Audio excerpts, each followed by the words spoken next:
Friends, पाठशाला futures and options की हम शुरू कर रहे हैं नए साल में, यानी 2024 में, इस उम्मीद के साथ कि 2024 आपके लिए और हमारे लिए मंगलमय हो।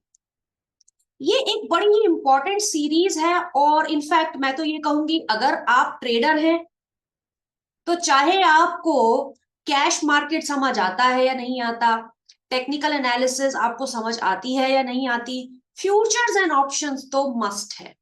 वो इसलिए क्योंकि फ्यूचर्स एंड ऑप्शंस का जो सेगमेंट है वो डायरेक्ट ट्रेडिंग के लिए भी काम आता है। प्लस अगर आपको डायरेक्ट ट्रेडिंग नहीं करनी है फ्यूचर्स एंड ऑप्शंस में, आप कैश मार्केट में ही काम करना चाहते हो, आप अपने टेक्निकल सेटअप पर ही काम करना चाहते हो, आप बहुत ज्यादा रिस्क नहीं लेना चाहते हो, तब भी दोस्तों फ्यूचर्स एंड ऑप्शंस में इवॉल्व होने वाला डेटा रियल टाइम में आपकी हेल्प करता है।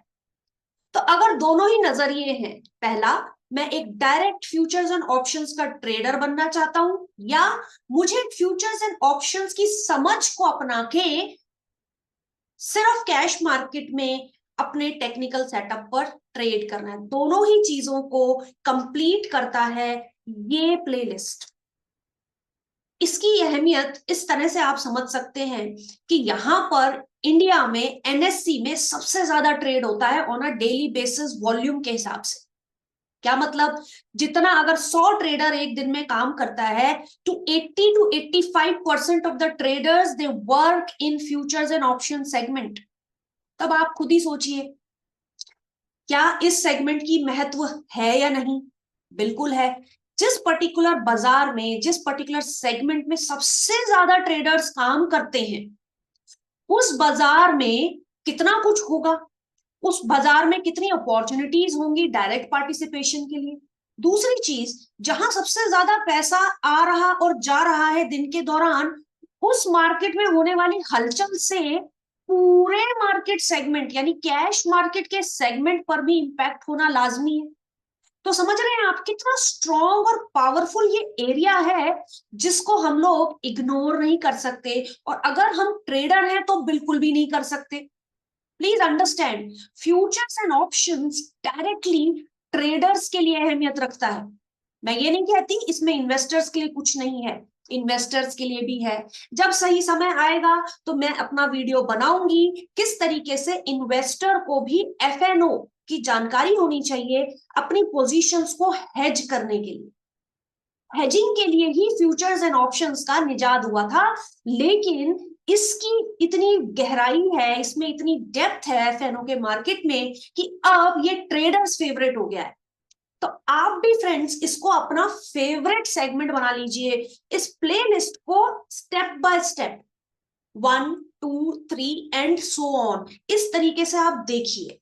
मैंने इस प्लेलिस्ट का नाम रखा है पाठशाला। बिल्कुल आपको ये इसके इसके ना लिटरली मीनिंग के हिसाब से इस पे जुड़ना चाहिए। वो इसलिए फ्रेंड्स, आधा अधूरा ज्ञान एक बार को चलेगा कैश मार्केट में, एक बार को आपको 4 इंडिकेटर्स में से 3 समझ आते हैं।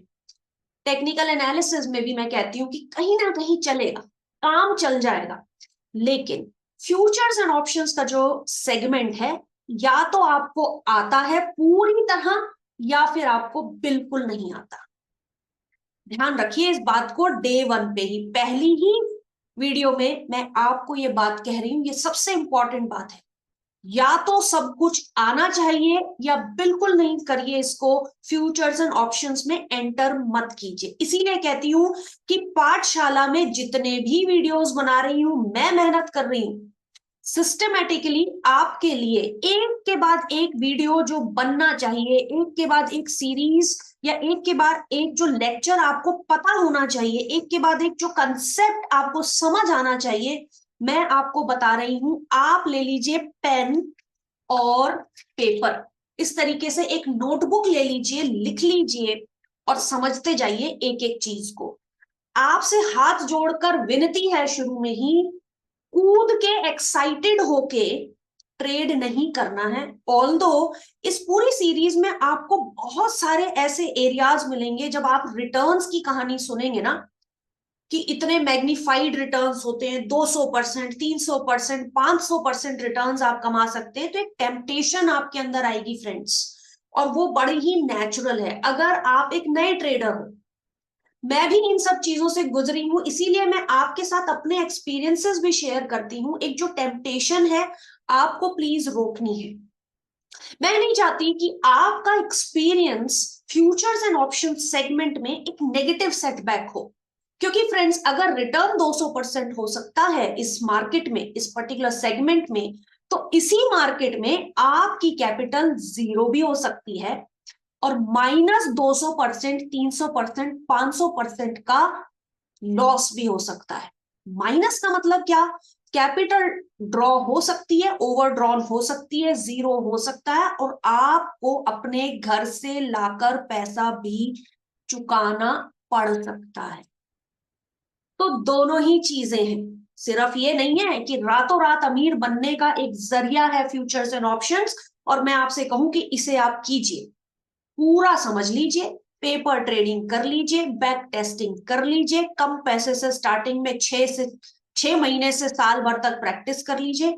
अगर आपने अपनी टेम्पटेशंस को, होने वाली टेम्पटेशंस को समय समय पर रोक लिया, नॉलेज को एक्वायर कर लिया, समझ लिया, तो आपको कामयाब फ्यूचर्स एंड ऑप्शंस का ट्रेडर बनने से कोई नहीं रोक सकता।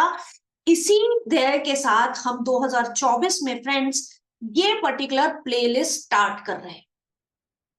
चलिए फ्रेंड्स जब आप इस प्लेलिस्ट को देखेंगे तो कोई ना कोई पेपर ट्रेडिंग का या वर्चुअल ट्रेडिंग का प्लेटफॉर्म जरूर ले लेना, ठीक है? साथ के साथ ना करके देखते रहना।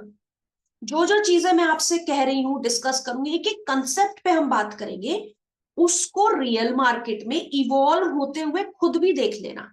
मेरा काम रहेगा उस प्लेटफॉर्म पर आपको लेके जाके आपको दिखाना कि किस तरीके से ये डेटा इवॉल्व हो रहा है, लेकिन आप खुद भी ऑब्जर्व कीजिए, क्योंकि डेटा जब इस वीडियो को बनाते समय किसी प्रकार से बिहेव कर रहा है, हो सकता है जब आप उसे ऑब्जर्व कर रहे हैं वो डेटा अलग तरह से काम करे, अलग तरह से बिहेव करे, ठीक है? तो हमेशा डेटा मेरी कही हुई तरीके से ही नहीं चलेगा। मैं एक सिनेरियो, मल्टीपल सिनेरियो, जितना मेरी कोशिश हो सकेगी, जितना मैं समय दे सकूंगी, जितने एग्जाम्पल्स मैं ला सकूंगी, मेरी कोशिश रहेगी, लेकिन उससे कहीं ज्यादा फ्रेंड्स आपको खुद ऑब्जर्व करना है और नोट करना है कि क्या ये डेटा जिसके बारे में हम बात कर रहे हैं वीडियो में, इसी तरीके से इवॉल्व हो रहा है या नहीं। यानी डे वन पर ही आपके पास कोई भी, जो भी प्लेटफॉर्म आपको समझ में आता हो, चाहे वो सेंसिबल का प्लेटफॉर्म हो या किसी भी अलग अलग ब्रोकर फर्म का कोई प्लेटफॉर्म हो, आप इसका जिसको कहते हैं आप ऑटो टेंडर, एक इंपॉर्टेंट प्लेटफॉर्म है, उसको भी आप ले सकते हैं। बात यह है कि आपको कौन से पर्टिकुलर प्लेटफॉर्म के साथ इजीली समझ में आता है, ठीक है? उनको आप देखते रहिए, पेपर ट्रेड करके देखिए तो सही। जरा कॉल खरीदते हैं पेपर ट्रेडिंग में तो क्या होता है, उसका रिएक्शन क्या दिखता है मार्केट में। तो जब तक आप वो सब चीजें नहीं करेंगे तो ये सारा कुछ जो ज्ञान है ये सिर्फ ज्ञान रह जाएगा और पाठशाला खत्म हो जाएगी, ठीक है? तो चलिए दोस्तों, अगर आपके बात इतनी समझ में आती है तो अब हम शुरू करते हैं introduction to futures and options. Futures and options friends एक इंपॉर्टेंट सेगमेंट है, एनएससी और बीएससी दोनों के पास ही है ये सेगमेंट। सेगमेंट का क्या मतलब? यानी अगर आपको मार्केट में ट्रेड करना है, ठीक है, तो कहां जाके ट्रेड करोगे? किसी स्टॉक पे ट्रेड करना है, एक कोई स्टॉक खरीदोगे, उसको बेचोगे, यही करते हैं आप टेक्निकल चार्ट्स को पढ़कर, ठीक है? एक तो है कि आपकी जेब में पैसा होना चाहिए, पैसा देके आपने एक शेयर खरीद लिया और एक शेयर को बेच दिया, मुनाफा हुआ या आपको नुकसान हुआ, जो भी भरपाई हुई उस पर्टिकुलर शेयर के साथ आपकी हो गई, सेटलमेंट हो गया और आप अपने घर गए। दूसरा सेगमेंट होता है फ्रेंड्स जिसमें आपको शेयर नहीं खरीदना, शेयर से रिलेटेड एक कॉन्ट्रैक्ट को खरीदना या बेचना है। अब ये कॉन्ट्रैक्ट क्या है? इनफैक्ट फ्रेंड्स एफएनओ की जो हम ये पूरी सीरीज करेंगे, जी पूरी एंटायर पाठशाला के अंदर आप देखोगे कि मैं अलग अलग वोकैबलरी यूज करूंगी, अलग अलग इसकी टर्मिनोलॉजी है, जैसे कॉन्ट्रैक्ट है, लॉट साइज है, मार्जिन है, कॉल है, पुट है, ओपन इंटरेस्ट है, मार्केट प्राइस पोजीशन लिमिट है ना, स्पॉट प्राइस है, स्ट्राइक प्राइस है। ये जो शब्दावली है ना इस एफएनओ की, ये इसी के रिलेटेड है, वो यहीं पर होती है, ये कैश मार्केट से जुड़ा है। ठीक है, बहुत सारे ऐसे टर्म्स हैं जो स्पेसिफिक टू डेरिवेटिव सेगमेंट होता है, उसको भी आप धीरे धीरे समझते जाइए, नोट्स अपने बनाते जाइए, ताकि आपको रीएम्फेसाइज हो जाए कि एग्जैक्टली इस टर्म का मतलब क्या है फ्यूचर्स एंड ऑप्शंस के कॉन्टेक्स्ट में। तो जैसे मैं आपसे बात कर रही थी फ्रेंड्स, जब आप पार्टिसिपेट करते हैं डेरिवेटिव सेगमेंट में, तब आप पार्टिसिपेट करते हैं थ्रू फ्यूचर्स एंड ऑप्शंस। आप बिल्कुल भी तैयार नहीं है किसी भी स्टॉक को खरीदने के लिए, आप बिल्कुल भी तैयार नहीं है पैसा देके स्टॉक खरीदने के लिए। इसका मतलब ये बिल्कुल भी नहीं है कि एफएनओ में पैसा नहीं लगता। समझिए इस चीज को, आप एक्चुअली एक ट्रेड कर रहे हो, एक कॉन्ट्रैक्ट खरीद रहे हो, उस कॉन्ट्रैक्ट की वैल्यू डिराइव होती है उस स्टॉक से जो अदरवाइज आप कैश मार्केट में खरीदते। ठीक है, अगर आप कैश मार्केट में कोई भी चीज खरीदते हो फ्रेंड्स, तो आप एक इन्वेस्टर हो। भाई मैं टाटा मोटर्स का शेयर खरीद रही हूँ क्योंकि मैंने फंडामेंटल एनालिसिस की, मैंने टेक्निकल एनालिसिस की, इसका रिजल्ट आने वाला है, एक्सेट्रा एक्सेट्रा, किसी ने मुझे ज्ञान दे दिया और मुझे लगता है मुझे टाटा मोटर्स का एक शेयर खरीद लेना चाहिए। बड़ी अच्छी बात है, एक शेयर के अगर आपके जेब में पैसे हैं तो आप उसको डीमैट अकाउंट में जाइए और खरीद लीजिए। खरीद लिए, बन गए इन्वेस्टर। बैठिए, बैठे रहिए अब आप उसको खरीद के, 6 साल, 7 साल, 10 साल, 6 महीने, 6 दिन, वो आपकी इच्छा है। आप बेसिकली डीमैट अकाउंट से उस टाटा मोटर्स के शेयर को डीमेटीरियलाइज करके खरीद के उसके इन्वेस्टर बन गए। वही आप एक ट्रेडर हैं, आप डेरिवेटिव मार्केट में काम करते हैं, अब भी आप टाटा मोटर्स को देख रहे हैं, उसके टेक्निकल, उसके फंडामेंटल, उसका रिजल्ट आने वाला है, या किसी ने मुझे ज्ञान दे दिया है। लेकिन मेरा इंटेंशन टाटा मोटर्स को खरीद के 6 से 12 साल तक रखने का बिल्कुल भी नहीं है। मेरा इंटेंशन फ्रेंड्स, पहली चीज ध्यान रखिएगा, यहां पे बात कर रही हूं मैं ट्रेडिंग माइंडसेट की, मेरा इंटेंशन सिर्फ वो प्राइस मूव है। चाहे ये टाटा मोटर होता या मारुति होता, इससे मेरा कोई लेना देना नहीं है, क्योंकि मेरा माइंडसेट अब एक ट्रेडर का है। प्राइस अप्रूव अगर मुझे दिखता है इस पर्टिकुलर कंपनी में, तो मैं सिर्फ उस प्राइस अपमूव के लिए काम कर रही हूँ, 6 साल के लिए नहीं, बहुत ही शॉर्ट टर्म मेरा टाइम होराइजन है। तब मैं टाटा मोटर्स का कॉन्ट्रैक्ट खरीदूंगी, ना कि कैश लेके डीमैट करूंगी। अगर मैं डीमैट नहीं करूंगी तो करूंगी क्या, मैं करूंगी इसको ट्रेड। यानी अगर आप प्योरली डेरिवेटिव ट्रेडर हो, प्योरली फ्यूचर्स एंड ऑप्शंस में काम करना चाहते हो, तो फ्रेंड्स आपको डीमैट अकाउंट की जरूरत नहीं है। आप अगर खाली एक ट्रेडिंग अकाउंट ले लेंगे तो भी आपका काम हो जाएगा। So to be a futures and options trader, number one is you should have a trading account. You do not need demat account, क्योंकि आपको तो डीमेटेरियलाइज कुछ करना ही नहीं है। आप तो इन्वेस्टर हो ही नहीं, आप तो सिर्फ एक ट्रेडर हो। तो फ्रेंड्स, अगर आपके पास ट्रेडिंग अकाउंट नहीं है तो ट्रेडिंग अकाउंट खोल लीजिए।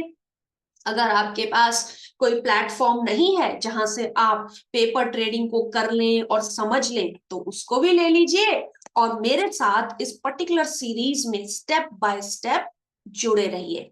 प्रॉफिट पॉइंट पर जुड़ने के लिए आपका थैंक यू सो मच, और इस सीरीज में आपका बहुत बहुत स्वागत है। और फ्रेंड्स, हम इस सीरीज को आगे कंटिन्यू करेंगे अगले वीडियो में। तब तक फ्रेंड्स, आप मेरे साथ प्रॉफिट पॉइंट पर जुड़े रहिए। Take care.